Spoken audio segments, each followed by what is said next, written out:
시장의 핫한 이슈를 분석해주는 시간입니다. 투데이 분석 시간이고요. 오늘은 리더스 인덱스 박주근 대표 모셨습니다. 어서 오세요. 네, 안녕하세요. 안녕하십니까. 네. 제가 이제 앵커 브리핑 시간에 에너지 업종을 얘기했는데 공교롭게도 또 첫 번째 질문이 에너지와 네. 관련된 사실 확장한 에너지의 원이긴 한데 원전 얘기입니다. 네. 이번 정부 들어서는 원전과 관련된 정책 뉴스들이 계속 나오는데 이번엔 또 우간다라는 얘기가 나오는데 결국 이 원전주와 관련된 뉴스 그리고 업종이 많이 나온다라는 거는 네. 여기에 투자자들이 관심을 가져야 된다는 얘기거든요. 더 갈지 이 부분부터 한번 체크해 볼게요. 투자자분들은 조금 식상해할 수도 있을 것 식상하다? 같아요. 네, 왜냐하면 뭐 작년 윤 정부가 들어서면서부터 원전주는 계속 이슈가 있어왔고 수주 소식도 있어왔고 그러면서 급등을 했다가 또 빠지고 이게 반복되는 거였는데 어제도 마찬가지였나 싶습니다. 일단 그 한국경제신문에서 단독 뉴스로 때린 게 네. 우간다의 한전이 1월 10일부터 내일 모레부터 방문한다. 방문 이유는 한 2,000메가와트급의 우간다 외곽에 있는 원전을 수주하러 가는데 2,000메가와트급에 이렇게 보시면 돼요. 원전의 중형 한 기가 한 1,000메가와트 정도 설비입니다. 중형 원전 한 기를 설비하는데 수주 금액이 8천억이에요. 그러면 2,000메가와트면 중형 한 기나 대형 한 기인데 그럼 한 1.6조? 부대 설비까지 하면 한 2조 정도의 수주 규모. 이렇게 계산하시면 되거든요. 그래서 이제 관련 주들이 어제 뭐 오전부터 급등을 했다가 오늘은 어떻게 될지 좀 두고 봐야 되는데 요 원전은 만약에 우간다 한 건으로 끝났다면 저는 뭐 손질을 해도 괜찮을 것 같은데 또 중요한 건 이번 주말부터 아랍에미리트 방문이 있단 말이에요. 그렇죠. 네. 계속 이어지고 있는 그게 거죠. 시너지가 아마 될 것 네. 같아요. 여름 아랍에미리트 방문에 거기에 우리가 원전 2기를 이미 준공을 했고 이번에 가셔서 3기를 준공식을 하거든요. 자 그러면 원전주를 볼 때 이렇게 보셔야 돼요. 신규 수주가 되면 어디가 먼저 뜰까? 설계 기업이 먼저 뜹니다. 설계. 그렇죠. 밸류체인을 좀 보셔야 되거든요. 설계 기업은 어디냐? 국내는 유일하게 한전 기술밖에 없습니다. 네. 그러니까 원전 수주가 확실하다 그러면 한전 기술의 주가가 뜨는 게 맞습니다. 그러니까 설계를 먼저 해야 되니까요. 자, 설계를 하고 나면 이 설계 이후에 시공이 들어갈 텐데 그러면 원자로는 두산 에너빌리티, 그 다음에 전체적인 시공은 한전, 이렇게 한수원 이렇게 가겠죠. 근데 저는 이번 UAE 방문에서 준공이 됐단 말이에요. 1기기 3기까지. 자, 그러면 어디를 봐야 되느냐? 옛날에 GE의 재결치가 이런 말을 했습니다. GE의 가스 터빈 같은 거를 설비를 다 받아온 게 두산중공업이거든요. 왜 그걸 팔았냐? GE가 계산을 해봤더니 재결치가 발전소 하나를 만들어서 만드는 전체 매출은 설비할 때 한 70% 나오는데 영업이익률을 따져봤더니 메인터넌스에서 70% 나온다는 거예요. 그러니까 메인터넌스 비용이 훨씬 더 수익률이 좋습니다. 자 그러면 이제 UAE에 지금 1기기, 3기가 준공이 됐잖아요. 그럼 메인터넌스를 해야 될 거 아닙니까? 그걸 어디서 하느냐? 한전 KPS에서 합니다. 자 그러면 원전이 완공됐을 때 어디를 봐야 되느냐? 한전 KPS를 보는 게 맞습니다. 그러니까 이렇게 밸류체인을 보면서 수주 소식과를 좀 연관을 시키면서 투자 포인트를 찾는 것도 중요한 포인트인 것 같습니다. 그렇다면 지금은 숨 고르기의 시기라고 보시나요? 아니면은 계속해서 더 갈 거라고 시기를 보시나요? 아마 제 생각에는 지속적으로 올해 내에도 작년 이맘때 글로벌하게 어떻게 발표했냐면은 올해에 원전이 신규로 건설될 원전기를 427기까지 봤거든요. 지금 우리가 2개 이야기했잖아요. 우간다에. 한 400기 정도를 전 세계적으로 보는데 이제 이걸 누구 수주하는가의 문제이긴 한데 저는 지금과 같은 유가라든지 LNG 가격 상승이 계속 이어지고 그리고 중요한 건 텍스노미에 원전이 들어가 이런 문제인데 지금 같은 추세면 어찌됐든 수주 소식이 뭐 중간에 이렇게 이벤트성으로 나오긴 하지만 저는 숨고르기를 하더라도 조금 원전주는 계속 보는 게 맞다. 저는 그렇게 생각합니다. 어쨌든 이쪽은 간다. 예, 그러니까 네. 원전주와 관련된 정책, 저도 잘 몰랐는데 한번 쭉 투자자분들도 이게 그 뭐랄까요, 전체적인 밸류체인을 네. 쭉 보실 필요가 있을 것 같아요. 설계 계획, 시공, 뭐 정비, 뭐 최근에는 또 폐기, 해체까지 그렇죠. 있기 네. 때문에 그 밸류체인에 또 그 기업들이 사실 공기업들이 좀 많지 않습니까? 맞습니다. 뭐 공기업들이나 아니면 국가 주도의 기업들이 많아서 이번 기회에 한번 잘 스터디를 해놓으면 올해 내내 조금 관련된 주가들이 크게 선순환하지 않겠냐는 생각도 그래서 좀 그 가져봅니다. 타이밍을 그 투자 포인트를 잡을 때 타이밍을 좀 잘 잡았으면 좋겠다. 네. 그러니까 수주가 낭보 들렸다 무조건 그 한전 기술. 그다음에 건설 시작됐다 그러면 현대건설이나 뭐 대우건설이나 건설을 해야 되니까. 그리고 후공정이 들어가면 터빈이 들어가야 되는데 그때는 두산 모빌리티. 그다음에 메인터넌스는 한진 KPS. KPS. 이런 식으로 그리고 나머지 기업들은 사실은 거기 들어가는 설비나 이런 것들이거든요. 그 메인 스트림을 잘 잡아놓고 네. 포인트를 잘 잡아도 뭐 원전은 그렇게 포인트를 잡아도 재밌을 것 같다. 네. 생각입니다. 투자 순서에 따라서 거기에 맞는 기업에 투자하시는 전략으로 제시를 해주셨습니다. 앞서서 저희 뭐 UAE 그리고 스위스 방문 이야기를 해주셨는데 윤석열 대통령이 14일부터 21일까지죠. 새해 첫 순방 일정으로 아랍에미리트와 스위스를 방문을 하게 됩니다. 장 마감 후에도 사실 많이 떠들썩거렸던 이슈이긴 한데요. 그 안에서 수혜주가 뭐가 되고 저희는 지금 이 시점에서 올라타도 될까요? 앞서서 이제 앵커께서 말씀하셨지만 올해 경기 침체는 분명한 것 같습니다. 여러 가지 신호로 봐서 이런 시국에 과거를 보면 뭐 유가가 아주 폭등할 때 그리고 경기가 침체했을 때는 결국에는 돈이 있는 곳에 뭔가 우리가 발굴을 해야 되는데 지금은 아랍입니다. 뭐 이미 사우디아라비아에서 뭐 네오시티가 또 이야기를 했지만. 지금 어쨌든 글로벌하게 가장 자본력이 강한 곳은 아랍일 수밖에 없습니다. 그래서 아마 이번 순방을 하기 전에 지난달 11일에 이미 김대기 비서실장이 UAE를 갔어요. 가서 이런 사전 조율을 다 해놓은 거죠. 그러니까 정부에서도 지금의 경제 돌파구는 결국엔 아랍에서의 어떤 투자나 투자청을 찾고 거기에서 뭔가를 수주를 해놓은 게 가장 확실하기 때문에 공을 들여서 원래 첫 순방도 거기를 잡은 것 같습니다. 자, 그러면 UAE 방문에서 우리가 뭘 좀 주로 봐야 될까? 방금 말씀드린 원전은 저는 좀 봐야 되고요. 원전, 네. 저는 그리고 방산을 좀 더 봤으면 좋겠습니다. 방산. 네. 이미 UAE하고는 방산에 물꼬가 터 있는 상태예요.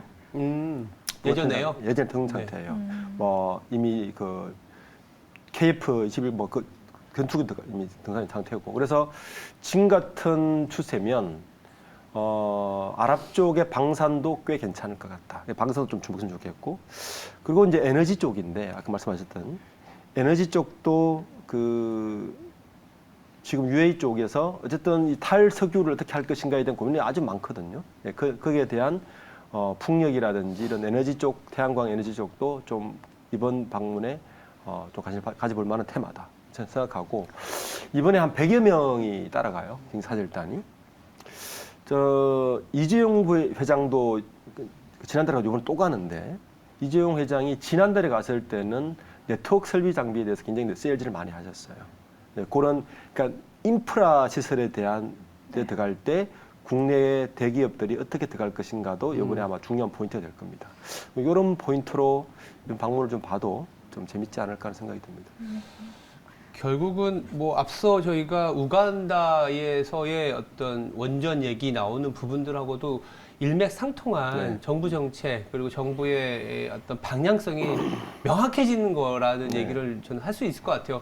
그러니까 연초부터 이 윤석열 정부가 가져갈 방향에 대한 얘기를 여기서 조금 힌트를 얻는 건데 사실 원전 방산 에너지가 우리는 이런 얘기 할 수 있거든요. 작년에 한번 시세를 줬다가 한 그 중간에 한번 올라갔었잖아요. 그랬다가 지금 한 6개월 정도 또 좀 침울하다 그래야 되나? 물론 그렇죠. 시장 영향도 있었죠. 예. 그러니까 뭐냐면 정부 정책 알겠어. 근데 5년 내내 하는 건데 도대체 실적으로 도대체 수주로 언제 될 거야? 이게 마냥 기다릴 수 있을까? 이런 생각도 들 수밖에 없거든요. 그렇습니다. 네. 이제 참 답답한 현실인데 네. 기다릴 수밖에 없는 상황인 것 같아요. 왜냐하면 제가 아까 초두에 말씀드렸지만 지금 글로벌하게 보면 돈이 있는 곳이 거기밖에 없습니다. 아, 돈이 있는 곳이. 네. 정부 투자를 쪽이죠. 할 수 있고 그나마 신규로 뭔가를 일을 벌일 수 있는 곳이 아랍밖에 없어요. 뭐 이유는 잘 아시겠지만 우크라이나 사태 때문에 그게 돈이 많이 벌었어요. 유가 고공행진을 했기 때문에. 그리고 앞으로도 좀 벌 겁니다. 지금 상황이면. 그러니까 글로벌하게 유일하게 돈이 돌아가는 곳이 그곳이기 때문에 정부 입장에서는 어쨌든 이 돌파구를, 이 침체 돌파구를 거기를 포커싱할 수밖에 없고 기업들도 갈 수밖에 없고 끊임없이 아마 문을 두드릴 겁니다. 자, 그런데 두드릴 때 뭐가 먼저 터질 거냐의 문제예요. 뭐가 먼저 터질 거냐의 문제인데 저는 가장 단기적으로 빠르면 방산. 방산이 제일 빠르다. 원전은 아마 더 뜸을 들일 수도 있죠. 예. 방산과 인프라 투자. 이 두 개는 이번 아마 방문 때 이게 방문을 한다는 건요 이미 사전조율이 됐다는 이야기예요. 그렇겠죠. 뭔가 사인을 하고 계약을 한다는 이야기 그러니까요. 아닙니까? 대통령이 갔는데 뭐 이게 성과가 있어야죠. 아무것도 못 하거든요. 이미 김대기 비서실장이 지난달에 가서 그렇죠. 조율을 해놓고 그 밑그림 밑에 강요들도 그렸겠죠. 이미 다 갔다 왔을 거예요. 그렇죠. 밑그림을 다 그려놓고 뭔가 사인할 것만 준비하고 있지 않습니까? 맞아요. 그러니까 뭔가 선물을 보따리를 준비를 했기 때문에 이제 간단 말이에요. 방산이 근데 그게 가능성이 더 높다. 네, 저는 그렇다고 봅니다. 문제는 왜냐하면 이번 일정에 보면 그 아랍에미리트 준공식을 참석하거든요. 준공식 간다는 거는 새로 뭔가 수주를 하기보다는 뭔가 거기에서 뭐 준공하고 앞으로 더 잘해보자 이 정도일 건데 그런데 대통령이 정도가 100명의 사절단을 간다? 맞다. 이거는 아무런 선물 없이는 못 갑니다. 그렇죠. 뭔가 분명히 준비를 했을 것이다. 근데 그게 뭘까? 방산과 에너지, 인프라 쪽의 투자. 요게 조금 이번에 선물로 가져오지 않을까라는 생각이 듭니다. 그래서 시간 외에서 가장 많이 움직였던 기업 중 두 기업이 자연과 환경이랑 히림이더라고요. 인프라 쪽에서도 많이 움직이는 모습을 맞아요. 보였습니다. 그런데 원전을 이야기하면은 갈수록 아카일로로 치닫고 있는 미국과 그리고 사우디의 관계에도 무시할 수는 없을 것 그렇죠. 같은데요. 그 둘 간의 관계 안에서 원전 주가에는 어떤 영향을 좀 미칠 수 있을까요? 저는 미국과 사우디가 지금 계속적으로 이렇게 커미티드 한다면 원전은 더 유리할 것 같은데요. 오히려? 네. 오. 왜냐하면 이거잖아요. 미국은 어쨌든 그 유가를 좀 낮추고 싶잖아요. 물가 맞아요. 때문에. 근데 사우디는 우리는 안 해. 우리 감산 안 해. 뭐 우리는 우리 식대로 갈 거야. 이거란 말이에요. 그러면 사실은 유가는 더 고공 스테이 할 거고. 아. 그러면 원전으로 갈 수밖에 없는 상황을 더 만들어 주는 거죠. 에너지 효율성이나 그렇죠. 대체 네. 에너지 그렇죠. 차원에서. 네. 이제 그런 차원에서 보면 원전 입장에서는 미국과 사우디의 관계가 안 좋은 거는 더 유리하다. 근데 약간 그 특허권과 관련된 부분들이 있다 보니까 우리가 알고 있기로는 이제 원전 수출을 하기 위해서는 미국의 이 웨스팅하우스였나요? 거기에 이제 소위 말해서 SMR. 허가, 네, 예, 그렇죠. 그 부분들은 어쨌든 짚고는 넘어갈 부분이라서 근데 지금 원전 수주들은 SMR이 아주 본격적으로 나타나지 않은 것 같아요. 아닙니까? 아직 그 중형 정도의 한 1000메가와트 정도 중형가 주로 수주를 하기 때문에 SMR은 아마 SMR이 들어온다는 거는 전 세계적으로 이 시티, 그러니까 새로운 신도시의 설계 자체가 바뀌어야 됩니다. 그러니까 원전이 지금은 굉장히 외곽에 있잖아요. 외곽에 있어서 이게 송전 배수를 들어가는데 SMR이 본격화되면 도시 설계가 달라집니다.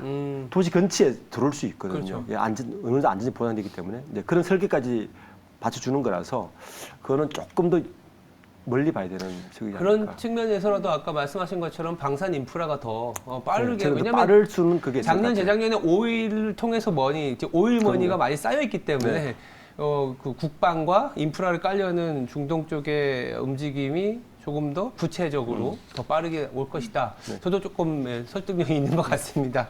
그렇다면은 뭐 저희가 뭐 첫 번째, 두 번째는 이제 뭐 정책과 관련되어 있는 건데 사실 국내 정책에 관련된 것도 있어서 세 번째 이슈로 한번 다뤄보려고 하는데요. 저는 이것도 굉장히 큰 뉴스라고 봐요.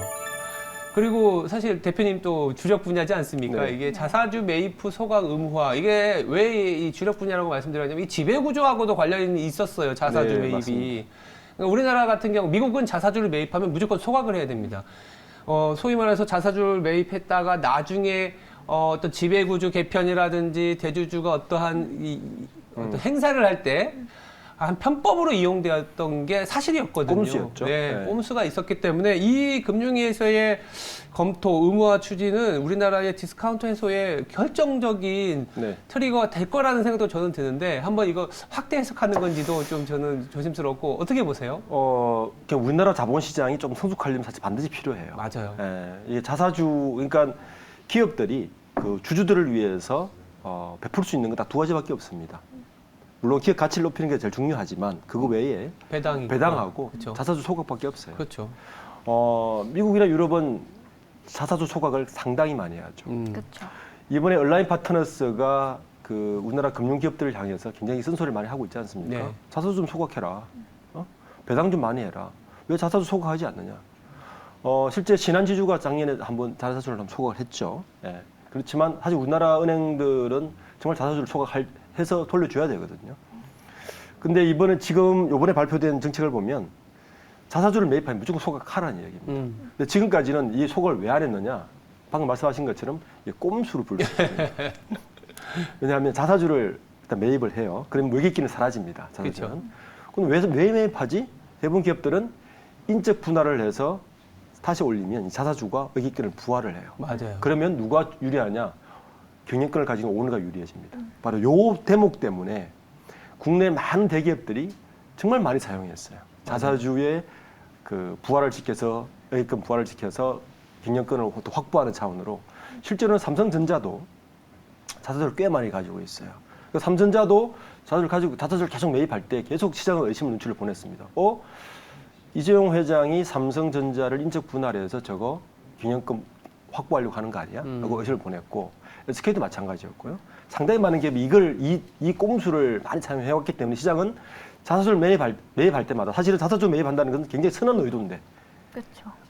우리나라 시장은 자사주 매입하면 일단 다 눈초리를 이상하게 의심의 봅니다. 눈초리로. 저것도 이상한 짓 하는 거 아니야? 이렇게 그러니까 보는 거죠. 의무화가 안 돼 있어서 그래요. 맞습니다. 네. 실제 자사주를 소각하는 비율이 2.3%밖에 안 돼요. 시장에서. 굉장히 작죠. 만약에 자사주 소각, 저는 이 법안이 통과될 거라고 100% 확신을 하지 않아요.